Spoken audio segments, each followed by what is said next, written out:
Hello everybody, my name is Jeffrey Colucci and I serve the University as Student Body President, and I'm here today with Liz Garcia, the Executive Director of the Office of Equity and Diversity and Special Assistant to the President, to talk a little bit about the recently passed Non-Discrimination and Anti-Harassment policy. Hi Liz, how are you? Hey Jeff, thanks for having me today. So what are some of the changes in the Non-Discrimination and Anti-Harassment policy that were recently passed by our President, Father Polaris? So some of the major changes that were made to the policy, and there were many of them, is that students now report any sort of discrimination or harassment based on a protected class directly to the Office of Equity and Diversity. Before, those would just be clumped in with the other harassment and discrimination that was not based on a protected class to the Student Code of Conduct Office.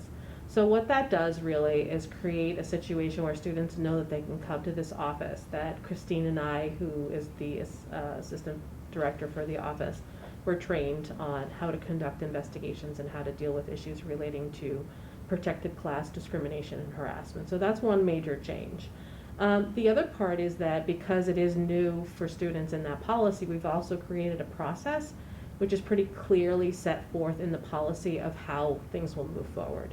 There is information about how an informal process can happen. So if the student doesn't want to go through a full-blown investigation but wants to mediate something with another student, there's a process for that that's clearly spelled out. There's definitions that are a little bit more clear on what does it constitute a protected class. And protected class, again, is based on race, national origin, age, disability, sexual orientation, gender expression, gender identity, veteran status, and a whole other litany of those that you can find in the policy and on our website. But that's something else that is very different than what we had before, which it was just kind of a very haphazard way of reviewing these matters. So now there's very clear guidance. The other thing that the policy allows us to do now that we weren't able to do before in as effective manner was provide supportive measures or interim measures to students who may have been the person who was discriminated or harassed. So we can work through no contact orders, we can provide other assistance for them to make them feel like they're comfortable here at the university and they can continue with their education. So those are just some of what the changes are that we've made, but there's quite a few others. And how does this updated policy help students? So the way that the updated policy helps students is multifold. We have a situation where someone comes forward and they're telling us that this happened or that happened.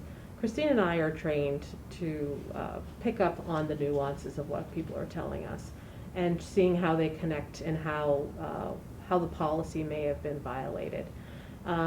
Because of our training, we're sensitive to the information that's being provided. Additionally, we have investigators, if someone decides to go forward with a formal process, that are trained on how to communicate and how to be sensitive in the way that they ask the questions, so that not to sound accusatory in the way the questions are being framed, but really trying to get the information for purposes of the investigation.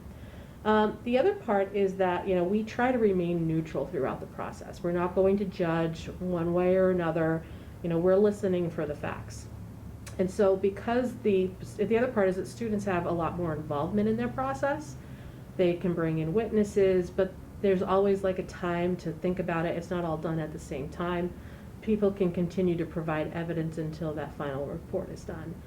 The other part is that it gives Christine and I an opportunity to see patterns and trends that may be relating to a protected class or some way that someone or a group of people or a department or a dorm may be interacting that may be problematic and may be creating a bias or a hate type of situation.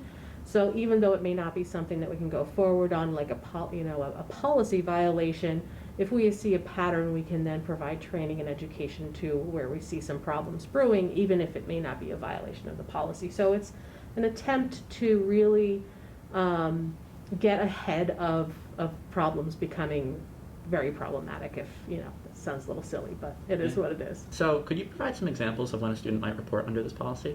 Actually, we want to encourage students to report as much as possible. We'll sit down with them and we'll let them know whether or not it fits that policy. We don't want students to try to figure out what is covered under the policy and what's not. We rather people are on the side of caution, come and chat with us and just tell us how they feel, what they're experiencing. Because if we start asking people to say, well, it's a little bit of a legal process that they're thinking through, which we don't want to have folks have to do that. So if you feel like something is uncomfortable, come forward. But generally speaking, it really can be a range of anything. It could be epithets. It could be social media posts that are derogatory in another way. It could be inappropriate emails about someone's religion or someone's age. It could be an assault. It could be a battery. It could be a whole litany of things. It just may be some microaggressions as well. And while microaggressions may not rise to a level of the policy if they happen only a couple of times, if there's a pattern of behavior, that might rise to the level. So there may be some times when students come forward and they say, well, so-and-so said this to me and I didn't like it. Well, if it was just that one time, there's not going to be a violation of the policy, but then we'll talk with the student and say, well, this is what would be a violation. So if this behavior continues, come back. The door is always open. So if a student decides to report, what kind of control will they have in the process? So the students really have all the control in the process with two exceptions. The only exceptions are if the student doesn't want to move forward with a formal process, but there is a health and safety concern for that student or the community, we may have to move forward with a process. The other might be that a respondent has come through our office before and we have information that that student doesn't have, and so we've seen a pattern and the behavior hasn't changed from the last time they may have been here, and that's not just students, that's faculty and staff as well. And if that's the case, we may have to move forward in those instances. But generally speaking, the student is always in control. Besides those two instances, and even if we move forward in those two instances, the student does not have to participate in any sort of formal process. Without involvement, it makes it a little harder on a case, but generally speaking, we have other methods of moving forward without that participation. What kind of protections are in place for a student who might be reporting a faculty or staff member that might have said or done something offensive? And that's a great question, and that's actually some of what we've heard in the past of what deters people from coming forward and talking to OED. And what I want students to know, and faculty and staff as well, because it happens everywhere, is that there is a non-retaliation clause in the policy that we take very seriously throughout the entire process. We always remind the respondent that there is an anti-retaliation clause.